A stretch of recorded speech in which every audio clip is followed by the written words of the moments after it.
मनुष्य जो भी भगवान की सृष्टि है, तो भागवत जी में आया है कि भगवान भी पशु भी बने, पक्षी भी बने, मनुष्य भी बने, जलचर भी बने।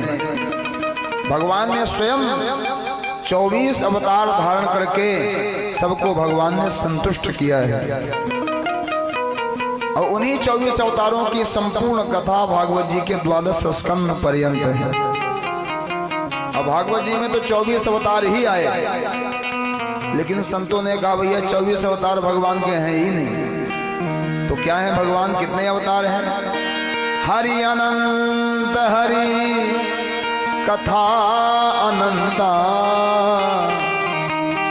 कहाँ ही सुनहि जहि बहु विधि संता। भगवान 1 2 3 4 20 24 ये सब नहीं है, भगवान तो अनंत है। हरि अनंत हरि कथा अनंता, भगवान भी अनंत, भगवान की कथा भी अनंत। कहाँ ही सुनहि जहि बहुविधि संता, और भगवान के भक्त भी अनंत हैं। तो भगवान ने 24 अवतार धारण किया है। पहला अवतार स एव प्रथमं देव कौमारं सर्गमास्थितः, चचार दुश्चरं ब्रह्मा ब्रह्मचर्य अखंडितम। भगवान का पहला अवतार सनक सनंदन सनातन और सनत कुमार।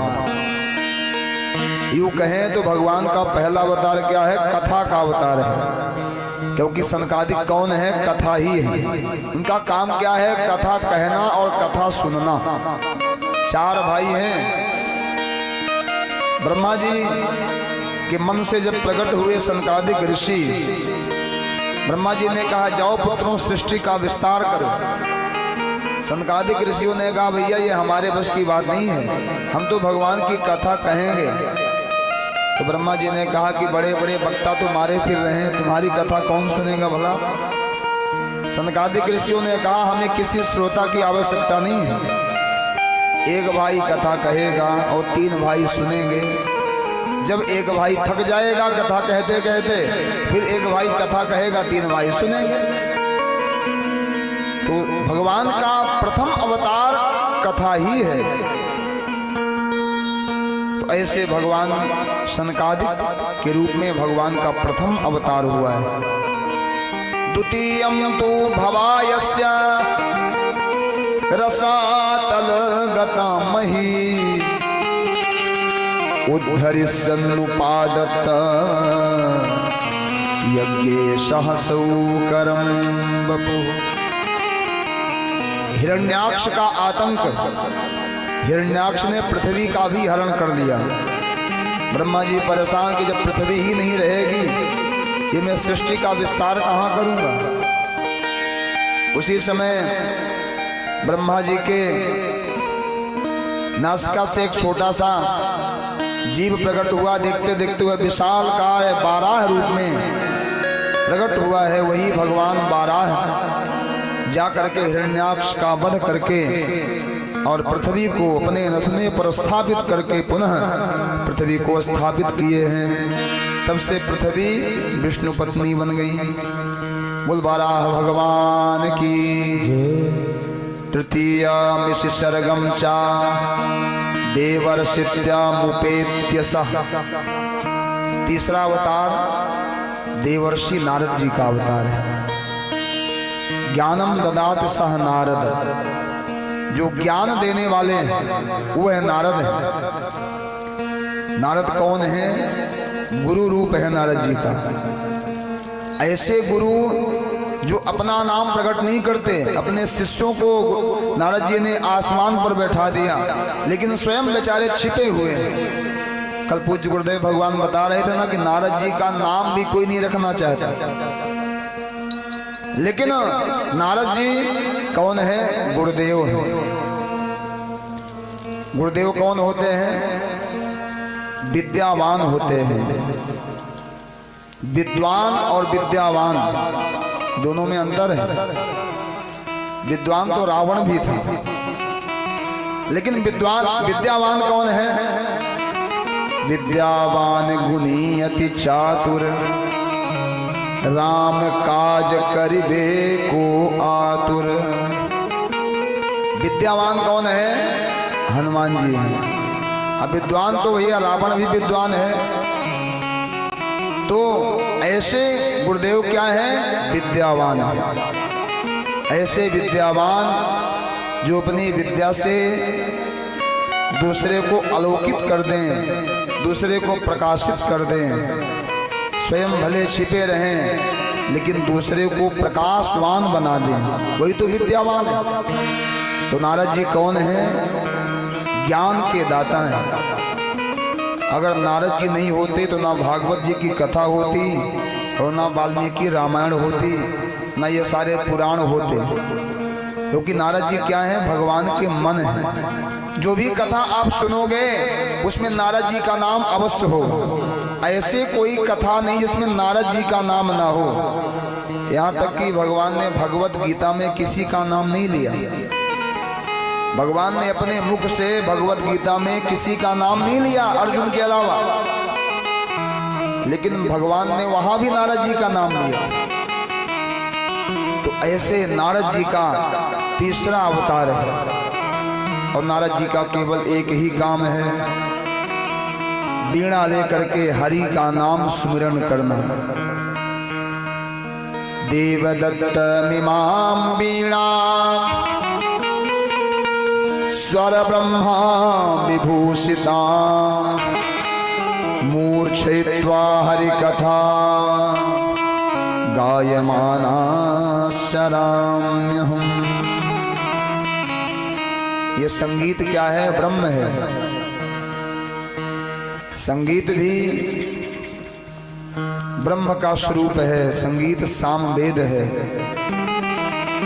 लेकिन वह संगीत जो भगवान के नाम की पुष्टि कर रहा हो, मीरा जी के पद, सूरदास के पद, इन पदों को गाया जाए संगीतबद्ध, क्या आनंद आता है सुनने में, लगता है और सुनते रहे। लेकिन आजकल संगीत की परिभाषा बदल गई है। जब से भैया डिस्को डांस आ गया तब से संगीत की परिभाषा ही बदल गई। ये संगीत तो सामवेद का स्वरूप है, सर्वथा पूजनीय है, वंदित है। वह चमड़ा जो अशुद्ध होता है, लेकिन वही चमड़ा ढोलक में लग जाए, मृदंग में लग जाए तो यज्ञशाला में भी रहता है, परम पवित्र माना जाता है। क्योंकि संगीत तो अपने आप में परम पवित्र है, ब्रह्म का स्वरूप है, ब्रह्म नाद है। संगीत के बिना सृष्टि ही नहीं है। सेकंड भी चल रहा है तो संगीत से ही चल रहा है। प्रति सेकंड अगर सेकंड चले घड़ी में और संगीतबद्ध ना हो तो कहें भैया घड़ी का सेल चुक गया है, सेल बदल दो, क्योंकि संगीत में नहीं है, क्रम से नहीं है। तो नारद जी ने अपने संगीत को भगवान में अर्पण किया है। वीणा की तान के द्वारा भगवान का गान, नारद जी ने संकल्प कर लिया कि अब यह वीणा बजेगी तो भगवान के नाम में ही बजेगी। अब कोई मैं मुख से कुछ नाम गाऊंगा तो भगवान का ही नाम गाऊंगा। तो ऐसे नारद जी भगवान के तीसरे अवतार हैं। तुरिये धर्म कला सर्गे नर नारायणा वृषि। भगवान का चौथा अवतार क्या है? नर नारायण। ये कहाँ विराजते हैं? बद्रीनाथ धाम में। जो बद्रीनाथ धाम की यात्रा में गए होंगे, एक तरफ नर पर्वत, एक तरफ नारायण पर्वत, और वही मूर्ति माता का निवास है, क्योंकि मूर्ति उनकी माता जी है। धर्म की पत्नी का नाम है मूर्ति, और धर्म और मूर्ति के संयोग से भगवान का चौथा अवतार नर नारायण का हुआ है। संतों ने कहा कि अक्षय तृतीया को भगवान नर नारायण मूर्ति माता से स्वयं मिलने जाते हैं। ऐसे बद्रीनाथ धाम में आज भी वह शोभा है। तीर्थों का भी सेवन हमें समय समय से करना चाहिए,